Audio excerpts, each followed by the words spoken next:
এক সাহাবী আল্লাহ রাসূল সাল্লাল্লাহু আলাইহি ওয়া আলিহি ওয়াসাল্লামের কাছে এসে তিনি বললেন, ইয়া রাসূলুল্লাহ, হালাকতু ইয়া রাসূলুল্লাহ, হে রাসূল আমি তো শেষ।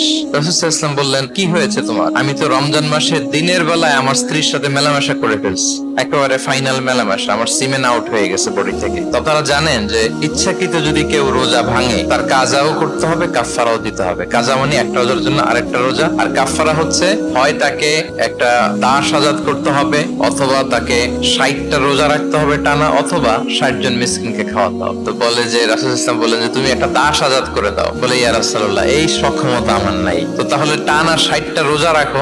বলে ইয়া রাসূলুল্লাহ, এটাও পারবো না আমি। আচ্ছা, এটাও যদি না পারো তাহলে তুমি 60 জন মিসকিনকে খাবার খাইয়ে দাও। এবার সে বলে ইয়া রাসূলুল্লাহ, খাবারও খাওয়াতে পারবো না, এই সামর্থ্য নাই। হঠাৎ এক ঝুড়ি খেজুর রাসূল ইসলামের কাছে আসলো। রাসূল ইসলাম বললেন, যাও এগুলো গরিবদের মাঝে বিতরণ করে দাও। এবার সে বলে, পুরো মদিনাতে আমার চেয়ে গরিব আর কেউ নাই। বলছে, তাহলে কি আর করবো, যাও তুমিই খাও, নিয়ে যাও বাসায়, তুমি আর তোমার ফ্যামিলির সবাই মিলে এটা খাও।